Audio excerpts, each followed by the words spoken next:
When the history books closed on Rome, a new chapter was just beginning. In the east, a flame was kindled from the embers of the fallen west.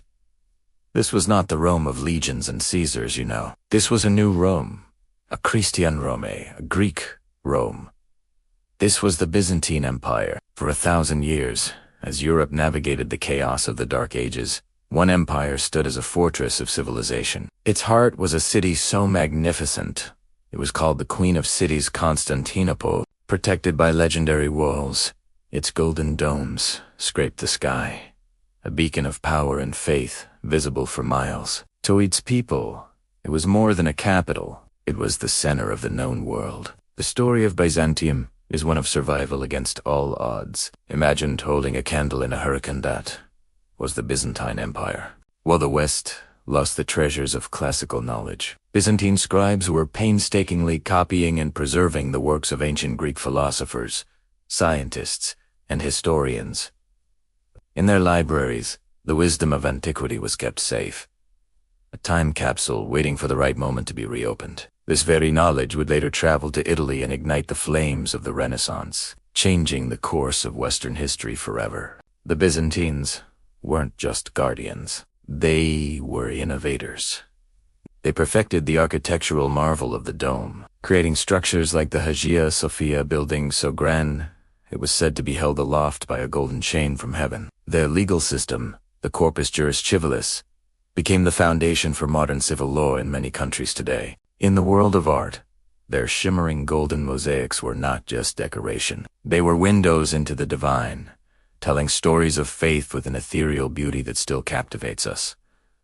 But this millennium of brilliance was not peaceful. The empire was in a constant state of war, a geopolitical battleground. From the south, the rapidly expanding Arab caliphates launched wave after wave of attacks, driven by a new faith and immense military power. The siege of Constantinople in the 7th and 8th centuries were epic struggles that determined the fate of Europe. The Byzantines fought back with ingenuity, unleashing their secret weapon, Greek fire, a mysterious incendiary substance that could burn on water and terrified their enemies. From the north, Slavic and Bulgar tribes pressed down, sometimes as raiders, other times as powerful kingdoms demanding recognition. In the east, the centuries-old rivalry with the Persian Empire continued, a draining conflict of giants. The empire had to be a chameleon, constantly adapting its strategies, its diplomacy, and even its own identity to survive. It was a master of the long game, using treaties, royal marriages, and religious missions to extend its influence where its armies couldn't reach. The internal politics of Byzantium were just as dramatic as its external wars. The imperial court in Constantinople was a labyrinth of ambition, intrigue, and betrayal. Emperors were made and unmade not just on the battlefield, but in the shadowy corridors of the great palace. Powerful empresses, cunning eunuchs, and ambitious generals all vied for influence over the throne. The history of Byzantium is filled with tales of blinding, exile, and assassination that would make a modern political thriller seem tame. Yet, through all this turmoil, the idea of the empire, the divinely ordained Roman state, persisted. The transfer of power, however violent, was always about who would next wear the purple, not about dismantling the system itself. This stability, this deep-rooted belief in their imperial destiny, was a key to their longevity. One of the most defining moments in Byzantine history was the Great Schism of 1054. For centuries, the churches of Rome and Constantinople had drifted apart, divided by language, culture, and theological disputes. What began as disagreements over papal authority and religious doctrine culminated in a dramatic break. The leaders of the Eastern and Western churches excommunicated each other, formally splitting Christianity into the Roman Catholic and Eastern Orthodox faiths. This was more than a religious divorce. It was a civilizational one. To the west, Byzantium became increasingly seen as strange, decadent, and heretical. To the Byzantines, the Westerners, or Latins, were viewed as arrogant barbarians. This division would have catastrophic consequences.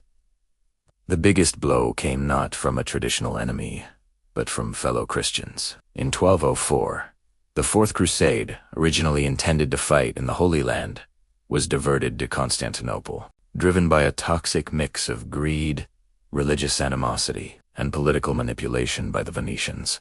The Crusaders sacked the city. For 3 days, the greatest city in Christendom was looted, burned, and its priceless relics were stolen. Ancient libraries were destroyed, and its people were massacred. The Crusaders placed a Latin emperor on the throne, and the Byzantine elite fled into exile.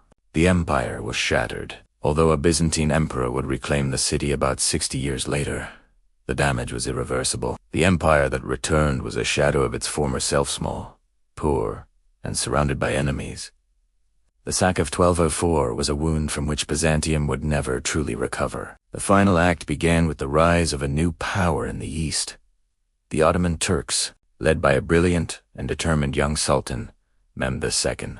The Ottomans had slowly encircled what was left of the Byzantine realm. By 1453, the empire was little more than the city of Constantinople itself, a lonely island in a sea of Turkish territory. The last emperor, Constantinople, was new.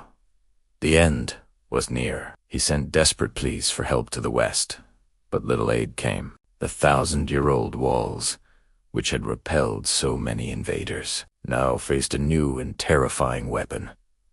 Massive cannons that could pound stone to dust. For 53 days, the small band of defenders Byzantines, Genoese, and Venetians fought, with incredible courage, against a massive Ottoman army. Constantine XI fought alongside his men on the walls, a Roman emperor to the very end. On May 29, 1453, the final assault came. The Ottoman forces breached the walls, and the city fell. Constantine XI was killed in the fighting, his body never definitively identified, passing into legend. The fall of Constantinople sent shockwaves across the world. It marked the end of the Middle Ages and the true end of the Roman Empire. The 1,000-year reign of the Eastern Rome was over, but its legacy endured. The Byzantine scholars who fled the falling city carried their precious manuscripts to Italy, fueling the Renaissance. The Orthodox faith, which had been nurtured and protected by the empire, continued to shape the culture of Eastern Europe and Russia. The story of Byzantium is a powerful reminder that history is not a simple line from light to dark and back again. It's a complex tapestry of endurance,